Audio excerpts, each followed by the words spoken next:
Hello everyone. मैं हूं आपका दोस्त सत्यम नायक। चलिए आज की क्लास हम स्टार्ट करते हैं। जैसे मैंने बताया था कि इस क्लास में हम ओम्स लॉ को पढ़ने से पहले जो पहली क्लास हुई थी उसमें बताया था हमने ओम्स लॉ को पढ़ने से पहले हमें लीनियर का फंक्शन समझना चाहिए। लीनियर क्या है, नॉन लीनियर क्या है, लेटरल क्या है, बाइलेटरल क्या है, sorry unilateral, indent source.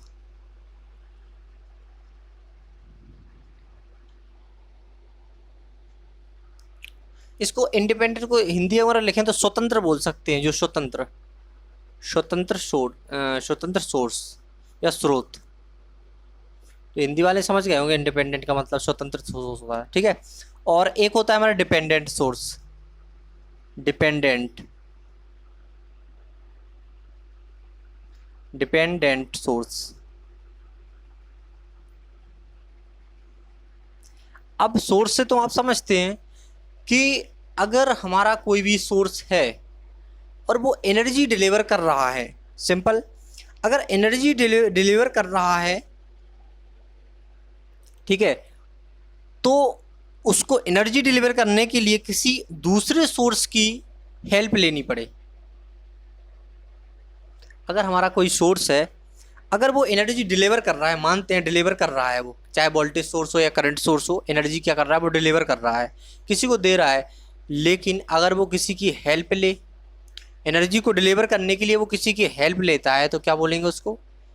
Depend है ना, किसी अदर सोर्स पर डिपेंड है। वो एनर्जी को डिलीवर करने के लिए किसी अदर सोर्स पर डिपेंडेंट, इसको बोलेंगे इसको डिपेंडेंट सोर्स। तो ऐसे बहुत सारे होते हैं हमारे इंडिपेंडेंट और डिपेंडेंट में। तो अगर देखेंगे हम इंडिपेंडेंट की बात करें तो जो एनर्जी को डिलीवर करने के लिए किसी दूसरे सोर्स की क्या करता है, हेल्प नहीं लेता है, खुद से ही एनर्जी डिलीवर करता है, उसको किसी की आवश्यकता नहीं है, किसी की भी सोर्स की आवश्यकता नहीं है। तो वो क्या कहलाते हैं हमारा? वो कहलाएंगे हमारे इंडिपेंडेंट सोर्स। समझ में आ रहा होगा? इंडिपेंडेंट मतलब किसी पे डिपेंड नहीं है, एनर्जी को डिलीवर करने के लिए किसी पे डिपेंड नहीं, खुद से ही एनर्जी डिलीवर करते हैं। तो आपको समझ आ गया होगा क्या कहलाएंगे ये हमारे इंडिपेंडेंट सोर्स। अगर हम बात करें इंडिपेंडेंट के एग्जाम्पल वगैरह की, तो सिंपल होता है एसी वोल्टेज सोर्स। इस टाइप से एसी हो जाएगा हमारा, एसी वोल्टेज सोर्स, ठीक है। अब एसी वोल्टेज सोर्स को क्या होगा, किसी के वो मतलब जरूरत नहीं पड़ेगी किसी से, क्या है, एनर्जी लेने के लिए, ठीक है। तो ये किस टाइप में आते हैं आपके? इंडिपेंडेंट, मतलब जो खुद से ही एनर्जी डिलीवर करते हैं, वो क्या कहलाएंगे हमारे इंडिपेंडेंट सोर्स, ठीक है। अब तो एसी वोल्टेज सोर्स, इसको बोल सकते हैं इंडिपेंडेंट एसी वोल्टेज सोर्स या इंडिपेंडेंट वोल्टेज सोर्स, समझ जाएंगे आप। अगर हम यहां पर लिखते हैं, आप समझ गए हो क्या है, एसी करंट सोर्स है, तो हमारा ये भी क्या है, एसी करंट सोर्स। ये भी क्या है हमारा? Independent source. मतलब ये एनर्जी को डिलीवर करने के लिए किसी दूसरे एलिमेंट की या दूसरे सोर्स की हेल्प नहीं लेते हैं, ये खुद से पूरी एनर्जी को क्या करते हैं, डिलीवर करते हैं। तो आशा करते हैं कि आपको समझ आ गया होगा। अगर ये वोल्टेज है तो हम यहाँ भी लिख सकते हैं, यहाँ जो करंट का सिंबल बना है तो यहाँ पर करंट आई, इसे इस टाइप से लिख सकते हैं, ठीक है,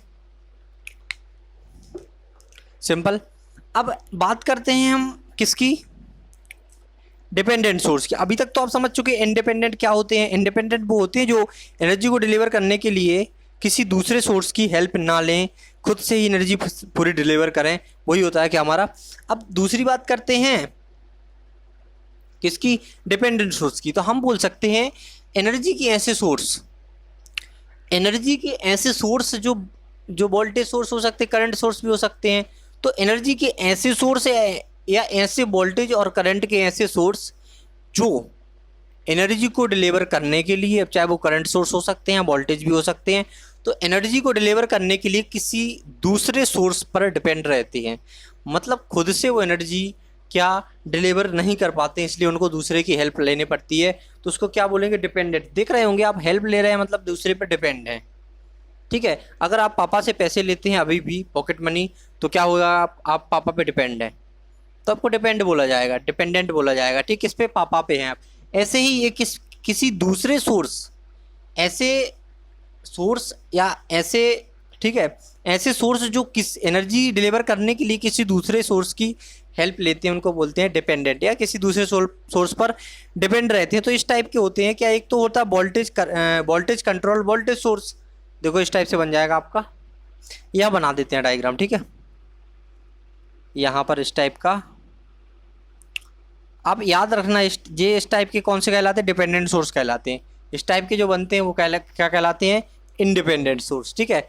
तो आपका है वोल्टेज डिपेंडेंट या वोल्टेज कंट्रोल्ड वोल्टेज सोर्स, या वोल्टेज डिपेंडेंट वोल्टेज सोर्स भी लिख सकते हैं, लेकिन वोल्टेज कंट्रोल वोल्टेज सोर्स, ठीक है। तो इसको हम अगर बनाएं तो प्लस माइनस हो जाएगा यहाँ पर हमारा, ये वोल्टेज है, प्लस माइनस किसके लिए कि भाई ये वोल्टेज सोर्स है, लेकिन किस पे डिपेंडेंट है, वोल्टेज पे डिपेंड है। तो वोल्ट हमने बाहर लिख दिया, प्लस माइनस लगा दिया कि ये वोल्टेज सोर्स है। तो ये वोल्टेज सोर्स, देखो वोल्टेज कंट्रोल्ड वोल्टेज सोर्स, मतलब वोल्टेज ही कंट्रोल कर रहा है इस वोल्टेज सोर्स को, मतलब किस पे डिपेंड है, वोल्टेज सोर्स पे ही डिपेंड, दूसरे वाले वोल्टेज सोर्स पर डिपेंड है। अगर हम लें करंट कंट्रोल वोल्टेज सोर्स, यहाँ ले सकते हैं, वोल्टेज सोर्स है तो पहले वोल्टेज सोर्स बनाएंगे हम, प्लस और माइनस, ये वोल्टेज सोर्स बन गया, लेकिन किस पे डिपेंड है, करंट पे डिपेंड है, मतलब करंट कंट्रोल्ड वोल्टेज सोर्स।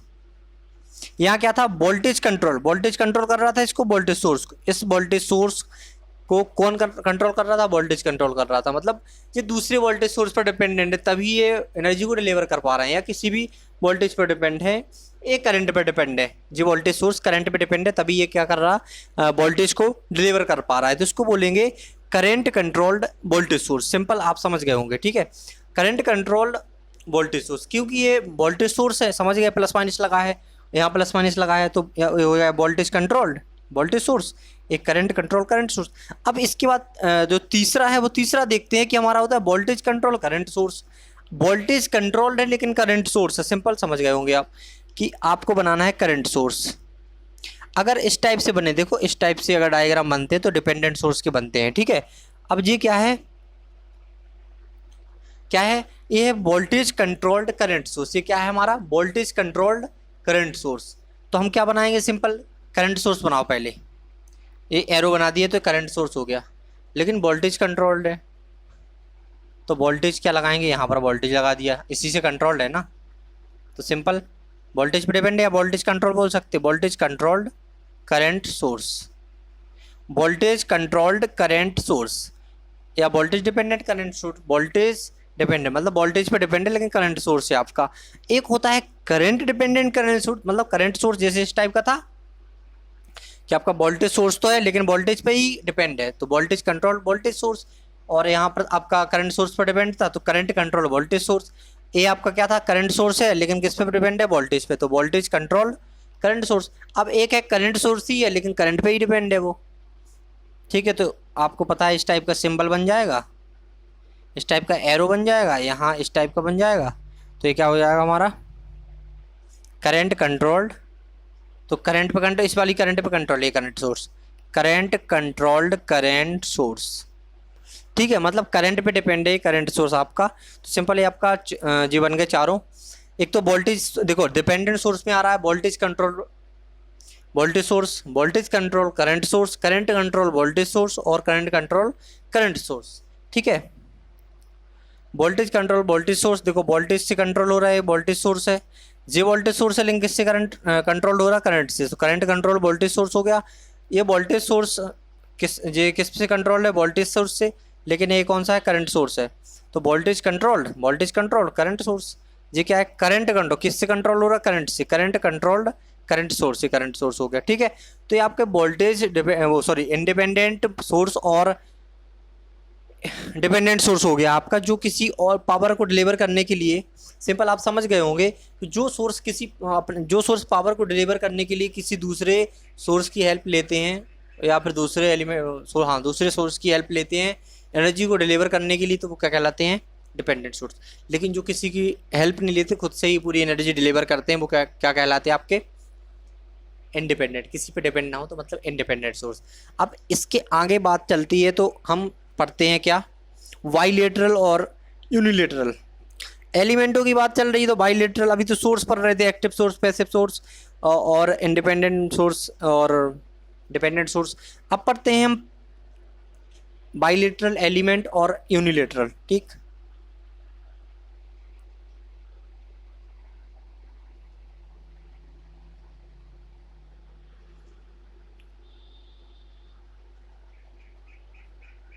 इसमें क्या है जी, जब हम अभी तो ठीक है, जो करंट कन्वर्जन बताया था हमने इसके पहले वाले लेक्चर में कि करंट सोर्स से वोल्टेज सोर्स में कन्वर्जन करना, इसके एक दो पहले लेक्चर में बताया था, जस्ट इसके पहले या इसके और पहले। तो उसमें क्या था, हमारा करंट सोर्स से वोल्टेज सोर्स में कन्वर्ट कर रहा है। तो ये सारे जब हम थ्योरम वगैरह सॉल्व करेंगे, जब अलग अलग प्रकार की थ्योरम वगैरह सॉल्व करेंगे, उसमें बहुत ज़्यादा इंपॉर्टेंट है। और आपके ये भी वोल्टेज डिपेंडेंट, करंट डिपेंडेंट, तो उसमें क्या होता है कि जो इंडिपेंडेंट सोर्स होते हैं, ठीक है, वो तो शॉर्ट हो जाते हैं, लेकिन जो और करंट सोर्स ओपन हो जाते हैं, लेकिन जो हमारा डिपेंडेंट सोर्स रहते हैं वो ना ही ओपन होते हैं ना ही शॉर्ट होते, वो सेम टू सेम रहते हैं वहाँ पर। तो इसलिए इसको पढ़ाना बहुत ज़रूरी था, इसलिए हमने पढ़ाया है, ठीक है। अब वहाँ पर अगर आपको बताएंगे तो आपको प्रॉब्लम नहीं होगी कोई कि कौन सा करंट सोर्स है कौन सा वोल्टेज सोर्स है, आप डायग्राम देख के ही समझ जाएंगे। अगर इस टाइप का बना है तो आप समझ जाएंगे क्या है डिपेंडेंट, अगर गोल टाइप में बना है तो क्या है, या फिर ऐसे बना है तो क्या हो जाएगा आपका, क्या हो जाएगा, समझ गए होंगे आप। अगर इस आपको याद रखना है कि अगर ऐसे बनाए तो आपका डिपेंडेंट है, और इसके अलावा जो भी गोल बना है या प्लस ऐसे माइनस, ठीक है, तो क्या हो जाएगा इंडिपेंडेंट, ठीक है। तो हम देखते हैं अब आगे कि यूनिलेटरल और बाइलेटरल एलिमेंट देखते हैं क्या होते हैं, ठीक है। सबसे पहले बाइलेटरल समझते हैं, तो यूनिलेटरल आपको अपने आप समझ आ जाएगा, ज़्यादा समझाने की ज़रूरत नहीं पड़ेगी। बाइलेटरल एलिमेंट, और यहाँ पर लिखते हैं हम यूनिलेटरल।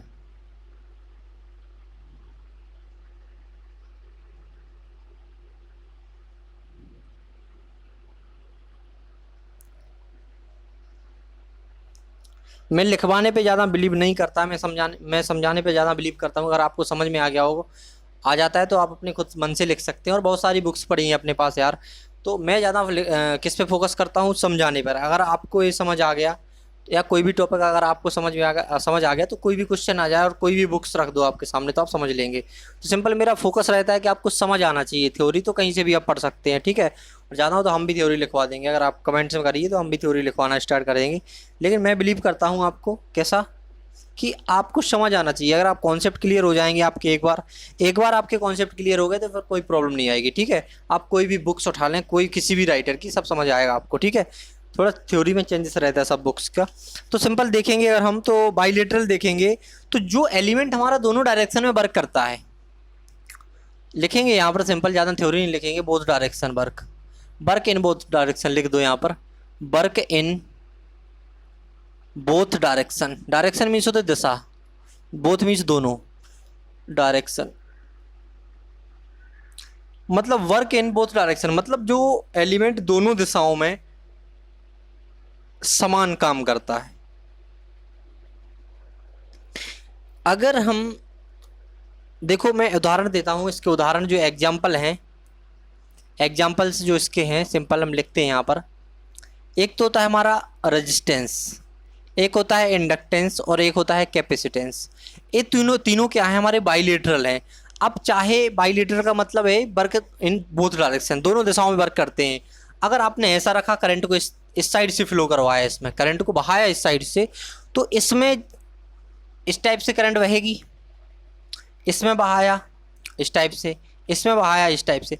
अगर इसमें 2 एम्पियर इस साइड से आपने बहाया, तो 2 एम्पियर का आउटपुट जितना मिल रहा, या फिर जैसे 2 एम्पियर में ये वर्क कर रहा, ये भी 2 एम्पियर में जैसे वर्क कर रहा, ये भी 2 एम्पियर में जैसे वर्क कर रहा, ठीक है। वैसे ही अगर आप करंट की डायरेक्शन बदल देंगे, अगर इस साइड से आप अभी इस साइड से ये कर रहे थे आप, अब इस साइड से अगर आप फ्लो करवाएंगे तो भी 2 एम्पियर पे वैसा ही वर्क करेगा, ये भी वैसा ही वर्क करेगा। मतलब ये है कि आप चाहे इस साइड से करंट दो या सप्लाई दो, या उस साइड से सप्लाई दो, चाहे आप इस साइड से करंट दो या चाहे इस साइड से आप करंट दो, लेकिन एक बार में एक साइड से ही देना है। अगर आप इस साइड से दे रहे हैं तो जो आउटपुट आपको मिलेगा, जिस टाइप का आपको सिग्नल मिलेगा, जिस टाइप का आपको आउटपुट मिलेगा, वही सेम आउटपुट अगर आप डायरेक्शन चेंज कर देंगे तब भी मिलेगा। लेकिन करंट की अगर देखो क्या अगर आपने 2 एम्पियर भेजा है इस साइड से तो 2 एम्पियर अगर इस साइड से भेजेंगे सेम करंट होना चाहिए, तभी तो आउटपुट सेम मिलेगा। आप इस साइड से 4 एम्पियर भेज रहे हैं, यहाँ से 5, तो से थोड़ी सिंपल मिलेगा। लेकिन मतलब कहने का यही है, ऐसे एलिमेंट जो किसी भी डायरेक्शन में एक समान वर्क करते हैं, ठीक है, अगर करंट की हम डायरेक्शन चेंज करते हैं तब भी वो सेम तरीके से वर्क करते हैं। मतलब हमने अगर इस साइड से जिस 2 एम्पियर करंट बहाई या फ्लो करवाई, तो जिस तरह वो 2 एम्पियर इस साइड से वर्क करेंगे, जैसा वो इस साइड से काम करेंगे, वैसे ही अगर आप इस साइड से बहा देंगे 2 एम्पियर, तब भी आपका वैसे का वैसा ही काम करेगा हमारा रजिस्टर, वैसा ही हमारा कंडक्टर इंडक्टेंस है, एल बोलते हैं इसको, आर इसको सी। तो एग्जाम्पल्स में क्या हो जाएगा, आर हो जाएगा, एल हो जाएगा और सी हो जाएगा, मतलब रेजिस्टेंस, कंडक्टेंस और कैपेसिटेंस। और कैपेसिटर का भी यही रोल है कि आप चाहे इस साइड से करंट दें चाहे इस साइड से करंट दें, लेकिन जो आपका फंक्शन होगा वो सेम टू सेम वर्क करेगा, ठीक है। अगर आप इस साइड से देखो, ये मतलब यही है कि आप चाहे ये मान लो रजिस्टर है, अगर चाहे आप इस साइड से करंट फ्लो करवाएं तो आपका सेम काम करेगा, है इस साइड से करवाएं तब भी सेम काम करेगा, ठीक है। तो ऐसे एलिमेंट जो दोनों दिशाओं में या दोनों डायरेक्शन में सेम वर्क करते हैं, देखो लिख सकते हैं यहाँ पर, work is same in both direction. वह एलिमेंट जो हमारे दोनों डायरेक्शन में या दोनों दिशाओं में सेम वर्क करते हैं वो क्या कहलाते हैं, हमारे बाइलेटरल एलिमेंट। मतलब दोनों दिशाओं में सिंपल सेम वर्क करें। अब बाइलेटरल का मैंने बोला था, अगर आपको समझ आ गया तो आपका क्या हो जाएगा, यूनिलेटरल तो आपको वैसे ही समझ में आ गया है, ठीक है। कैसे, जैसे हमारा रेजिस्टेंस था, तो रेजिस्टेंस को चाहे इस साइड से आप करंट फ्लो करवा रहे हैं चाहे इस साइड से, आपका सेम रहेगा।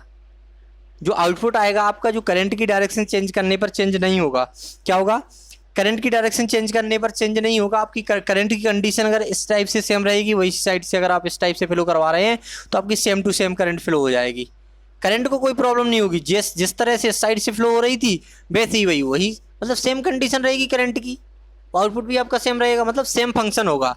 अगर करंट को इस साइड से फ्लो होने में उसी रेजिस्टेंस में दो, मतलब आपकी एनर्जी इतना लॉस हो रही है, सेम इतना ही मतलब यही है कि सेम फंक्शन होगा। मतलब वह एलिमेंट जो दोनों दिशाओं में वर्क करते हैं, चाहे आप इस साइड से करंट फ्लो करवाएं चाहे इस साइड से, कैसे भी लगा दें उनका। अगर आप इस साइड से करंट फ्लो करवाएंगे तो यहाँ प्लस हो जाएगा, यहाँ माइनस, और अगर आप इस साइड से करंट फ्लो करवाएंगे तो यहाँ प्लस हो जाएगा, यहाँ माइनस, अपने आप होगा वो, आपको कुछ नहीं करना पड़ेगा, ठीक है। तो ऐसे एलिमेंट जो दोनों दिशाओं में वर्क करने के लिए सुइटेबल रहते हैं, ठीक है, तो वो क्या कहलाते हैं, हमारे बाइलेटरल। इससे ज़्यादा समझाने की कोई ज़रूरत नहीं है। जो दोनों दिशाओं में सेम वर्क करते हैं वो क्या कहलाएंगे, हमारे बाइलेटरल, जिसमें करंट के फंक्शन सेम रहते हैं, ठीक है। अब देखते हैं हम यूनिलेटरल। अगर आपको बाइलेटरल समझ में आ गया होगा तो इसका अपोजिट है यूनिलेटरल। यूनिलेटरल का मतलब एक दिशा में या one direction, work in one direction, work in only one direction. मतलब वह एलिमेंट जो एक ही डायरेक्शन में वर्क करते हैं। जैसे हमारा डायोड ले लो जी, हो गया भैया डायोड, आपको पता है डायोड है। तो जो भी सेमीकंडक्टर डिवाइसेस होती हैं, मान के चलते हैं कि जैसे डायोड हो गया, बीजेटी हो गया, एफईटी हो गया, तो ये क्या क्या रहती हैं, करंट इनमें चेंज हो जाती है। जैसे इसमें क्या कर रहे थे हम बाइलेटरल में, कि यहाँ से अगर आपने 2 एम्पियर करंट फ्लो करवाई तो यहाँ प्लस हो जाएगा, यहाँ माइनस, ठीक है। अगर आपने सेम करंट यहाँ से फ्लो करवाई 2 एम्पियर की तो यहाँ प्लस यहाँ माइनस हो जाएगा। अगर आप करंट चेंज भी कर देंगी तो प्लस माइनस चेंज होता रहेगा, ठीक है। मतलब हमारा जो बाइलेटरल एलिमेंट है वो सेम वर्क करेगा। आप किसी भी डायरेक्शन से करंट फ्लो करवा दीजिए, आपका जो उसका फंक्शन है वो सेम वर्क करेगा। चाहे आप यहाँ से साइड लगा दीजिए, उल्टा लगा, कैसा भी लगा। अब ऐसा था रजिस्टर, तो यहाँ से करंट फ्लो हो रही थी, अगर आपने ऐसा भी लगा दिया तो यहाँ से हो रही तो सेम वर्क करेगा, वो कोई प्रॉब्लम नहीं है उसमें। चाहे आप यहाँ से इसको ऐसे ही रखने दो, करंट को यहाँ पहले फ्लो करवाओ, फिर देखो सेम वर्क कर रहा है, यहाँ से करवाओ, वही इसमें होता है, ठीक है। तो रेजिस्टेंस, कैपेसिटेंस और इंडक्टेंस, इनको पूरी तरह से याद करना है आपको, बाइलेटरल एलिमेंट है। अब बात करते हैं हम डायोड की। तो डायोड में क्या हो जाता, करंट का फंक्शन चेंज हो जाता है। लिख सकते हैं चेंज करंट जी, तो लिख लिया, work in only one direction और चेंज करंट इसमें चेंज हो जाती है। अगर आपने इस साइड से करंट, ए एनोड होता है, आपको पता है, ए होता है, ये कैथोड होता है, कैथोड या के बोल सकते हैं इसको। ठीक है। तो ये आपका क्या हो जाएगा, एनोड और कैथोड। तो अगर आप क्या करते हैं, यहाँ से करंट फ्लो करवाते हैं आई, ठीक, अगर आपने यहाँ से आई करंट फ्लो करवाई तो ये एनोड की साइड से अगर आपने करंट फ्लो करवाई, यहाँ पॉजिटिव है यहाँ माइनस, आपको पता है positive to minus current flow होती है। अगर आपने यहाँ से पॉजिटिव है मतलब बैटरी ले लिया आपने, यहाँ पर इसको मिटाते हैं, करंट चेंज, करंट इसमें चेंज होती है, आप याद रखना। अगर आपने कोई डायोड लगाया, ठीक, आपने एक वोल्टेज सोर्स लगा दिया है यहाँ पर, ये प्लस है माइनस, यहाँ पर करंट फ्लो हो रही है आपकी, ठीक है। अब करंट प्लस से माइनस की साइड जाएगी तो यहाँ पर निकलेगी इस टाइप से, ठीक है। ये क्या हमारा आई करंट है। तो ये जब इस साइड से हम प्लस से या एनोड से बोल सकते हैं, एनोड से कैथोड के लिए करंट हम फ्लो करवा रहे हैं, करंट कैसी, एनोड से कैथोड की ओर फ्लो करवा रहा है, तो जी हमारा क्या है, डायोड काम करेगा, इसमें करंट फ्लो होगी, तो इसको बोलेंगे फॉरवर्ड वाइज बोलते हैं। अगर आपको हम इलेक्ट्रॉनिक्स पढ़ाएंगे इसके आगे तो फॉरवर्ड वाइज कंडीशन बोलते हैं, जहाँ पर हमारा डायोड वर्क करता है, ठीक है। करंट फ्लो करवा रहे हैं तो वर्क भी कर रहा है, ठीक है। अब अगर हम देखते हैं कि इसको हम डायरेक्शन को चेंज करते हैं, कि करंट हम इसको प्लेट को ही चेंज कर देते, जैसे हमारा अभी तक ऐसा था, अब हम इसको डायोड ले लिया हमने सेम, लेकिन यहाँ पर यहाँ नेगेटिव कर दो, यहाँ पॉजिटिव, ये पॉजिटिव है जी, तो करंट कैसी फ्लो होगी, माइनस से प्लस होगी भाई, ऐसी होगी ना, करंट ऐसी होगी कि माइनस से इसकी ओर जाएगी, तो ये रिवर्स वाइज में पहुंच जाता है, काम नहीं करेगा, काम नहीं करेगा। मतलब करंट के लिए पहले शॉर्ट सर्किट का काम करेगा, फिर जब आप यहाँ प्लस और माइनस पर तो करंट की डायरेक्शन चेंज कर देंगे तो क्या हो जाएगा आपका, ओपन सर्किट की तरह काम करने लगेगा, तो एक इसका वर्क नहीं होगा, फिर ये काम नहीं करेगा। तो इसको अगर के से आप कैथोड से अगर एनोड की ओर करंट फ्लो करवाते हैं, जो मान लो करंट है आई, अगर एनोड से कैथोड की ओर करवाते हैं आपका फॉरवर्ड वाइज में हो जाएगा, ये रिवर्स वाइज में हो जाएगा। रिवर्स वाइज मतलब ये आपका वर्क नहीं कर रहा, ऑफ कंडीशन माना जाएगा डायोड का, कि आपका डायोड बंद है अभी, ठीक है। तो देखो आप अंतर क्या देख रहे हैं, रजिस्टर में आप किसी भी डायरेक्शन में करवा दें आपका सेम काम करेगा ये, ठीक है, ये भी सेम काम करेगा ये, लेकिन ये तो बदल रहा ना। तो ऐसे एलिमेंट जो एक ही दिशा के लिए बने हैं, एक ही दिशा में वो काम करते हैं, वो कहलाते हैं यूनिलेटरल एलिमेंट। आप समझ गए होंगे। इसके जो उदाहरण है, देखो अगर हम इस प्लस से माइनस करवा रहे थे तो आपका फॉरवर्ड वाइज में कर रहा था, लेकिन माइनस से हमने देखो डायरेक्शन चेंज कर दी तो रिवर्स में पहुंच गया, काम ही नहीं कर रहा। अब तो इसमें तो दोनों में काम कर रहा था, ठीक है। तो जो दोनों में काम करे, दोनों डायरेक्शन में काम करे, वो हमारे बाइलेटरल हैं, या दो दिशीय बोल सकते हैं, हिंदी में दो दिशीय उपकरण बोल सकते हैं। और यहाँ पर यूनिलेटरल मतलब एक दिशीय उपकरण, यूनिलेटरल वन डायरेक्शन, ठीक है। Work in only one direction, यहाँ पर लिखा था चेंज इन करंट, यहाँ पर सेम करंट रहती है, यहाँ पर क्या रहती है, सेम करंट।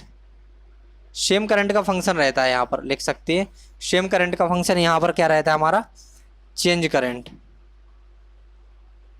करंट में हमारा क्या हो जाता है, चेंज हो जाता है, ठीक है।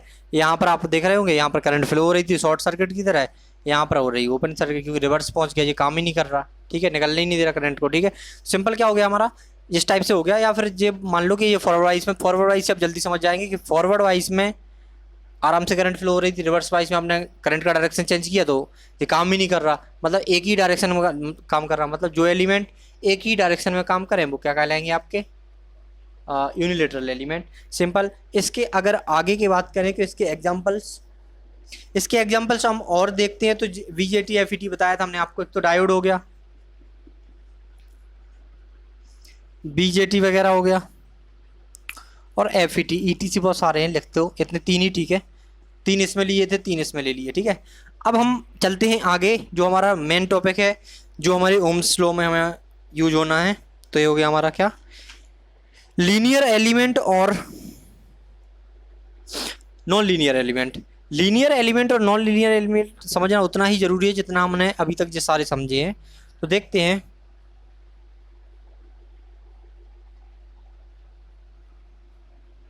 लीनियर और नॉन लीनियर।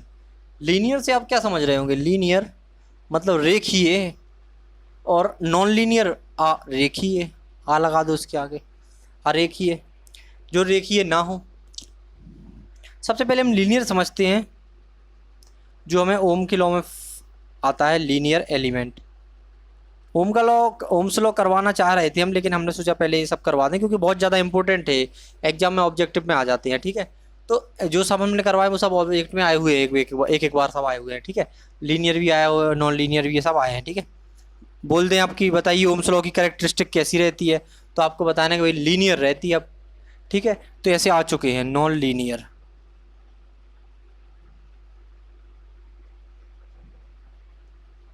सिंपल बात यही है कि जो वो एलिमेंट जिनके आउटपुट में चेंज करने पर उसके इनपुट में, सॉरी, जिनके इनपुट में चेंज करने पर, वह एलिमेंट जिनकी इनपुट में चेंज करने पर जिनके आउटपुट में सेम चेंजेस हो, तो वो क्या कहलाते हैं हमारे नॉन, सॉरी, लीनियर एलिमेंट कहलाते हैं।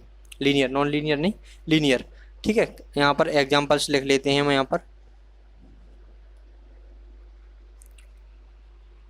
यहाँ पर लिख लो डेफिनेशन, रिलेशन बिटवीन, बिटवीन लिखा है, ठीक है, between, relation between output and input is linear. और यहाँ पर लिखो relation between output and input is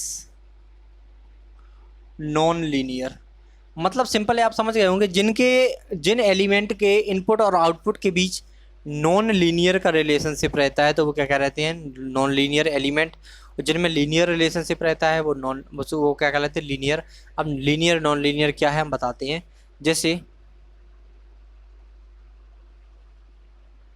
जी मानते हैं इनपुट है, क्या है, इनपुट है, जो आउटपुट है। आप यहाँ से मान लो कुछ दे रहे हैं, इनपुट करंट दे रहे हैं मान लो, या कुछ भी दे रहे हैं, ठीक है। तो अगर आप जो देखो इस टाइप से लीनियर होता है। आप बोलोगे आपने बना तो दिया, समझाइए तभी तो समझ आएगा। तो समझाते हैं, थोड़ा धैर्य रखो पेशेंस रखो।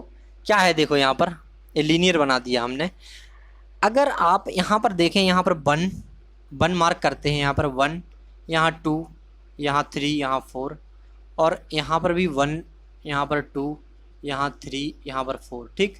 अगर आप देखें, अगर आप इनपुट यहाँ से, ये 0 है हमारा ओरिजिन है, अगर आप यहाँ से इनपुट अगर बढ़ाते हैं, अगर आपने इनपुट 1 किया, तो आप अगर इसको देखेंगे तो देखो आउटपुट पे भी आपका 1 पहुँच गया। मतलब यही है कि आप इनपुट बढ़ाने पर आपका आउटपुट भी सेम चेंजेस हो। अगर आप इनपुट घटा रहे हैं, अगर इनपुट में आप चेंज कर रहे हैं, तो यहाँ पर लिख सकते हैं सिंपल तरीके से, अगर इनपुट में आप इनपुट बढ़ा रहे हैं तो आपका आउटपुट भी अगर बढ़ता है तो आपका लीनियर है। अगर इनपुट घटाते हैं तो आउटपुट भी घटता है तो आपका लीनियर है। अगर इनपुट में थोड़ा सा भी आप चेंज करते हैं और आउटपुट में भी थोड़ा सा चेंज हो रहा है तो वो क्या है, आपका लीनियर।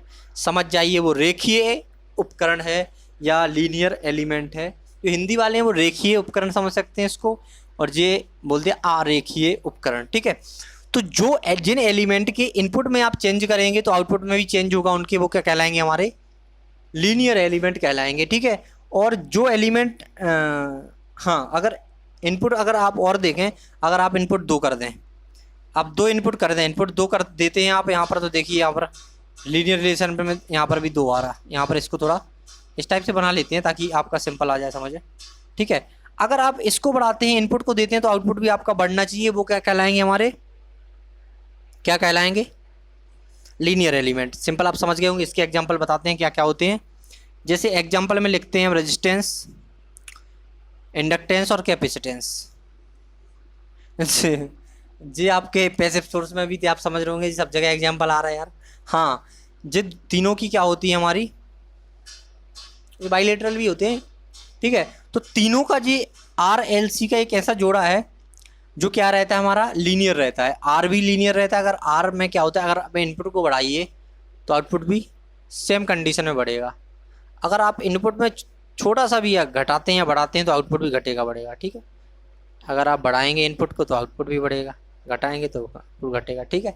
तो सिंपल है कि अगर इनपुट बढ़ता है तो आउटपुट भी बढ़ेगा, इनपुट घटता है तो आउटपुट भी घटेगा, इनपुट बढ़ता है तो आउटपुट भी बढ़ेगा। सिंपल यही इंडक्टेंस में होता है, यही कैपेसिटेंस में। अब बात करते हैं हम नॉन लीनियर एलिमेंट की, बात करते हैं।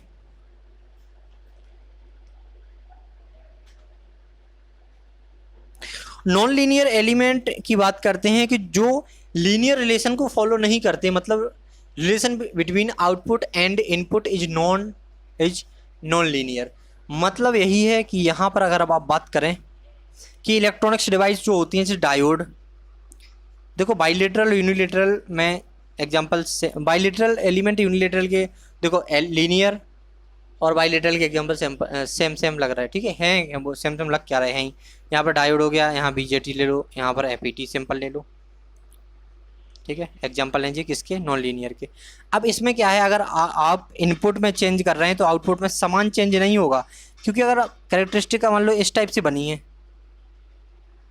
मान लो कैरेक्टरिस्टिक आपकी ऐसी बनी है, इसकी ये जा रही है ऐसी, तो आप देख रहे होंगे कि पहले तो क्या हुआ, आपने 1 लिया, फिर 2 लिया, लेकिन ये तो सेम है, एक पे ही रुका हुआ है, 2 3। अब आपने इनपुट 1 लिया तब भी नहीं बढ़, एक ही हो गया। आपने 2 लिया तब भी 1 है, आपने 3 भी ले लिया तब भी 1 है, आपने 4 ले लिया तब भी 1 है, आपने 5 ले लिया तो थोड़ा बढ़ा, आपने 6 ले लिया तो ये 3 तक पहुंच गया, आपने 7 ले लिया तो थोड़ा और पहुंच गया। लेकिन यहाँ पर आप देख रहे होंगे नॉन लीनियर कंडीशन आ रही है। आपने इनपुट 1 लिया तब भी वहाँ पर 1 है, 2 लिया तब भी 1 है आपका आउटपुट, ठीक है। इनपुट 1 ले रहा है, 2 ले रहा है तब भी 1 है, 3 ले रहा है तब भी 1 है, 4 ले रहा है तब भी 1 है, 5 ले रहा है थोड़ा बड़ा 2 तक पहुँचा, 6 ले रहा है 3 तक पहुँचा। तो जहाँ इनपुट के चेंज होने पर, अगर इनपुट में थोड़ा सा भी चेंज हो रहा है आपका, देखो अगर इनपुट में आप थोड़ा सा भी, देखो यहाँ था आपका, देखो यहाँ 1 से भी छोटा है पॉइंट, मान लो 0.5 है यहाँ पर, तो आपका यहाँ पर भी देखो 0.5 तक पहुँच गया। मतलब यही है कि वह एलिमेंट जिसमें इनपुट में थोड़ा सा भी चेंज करने पर आउटपुट में भी थोड़ा सा चेंज हो,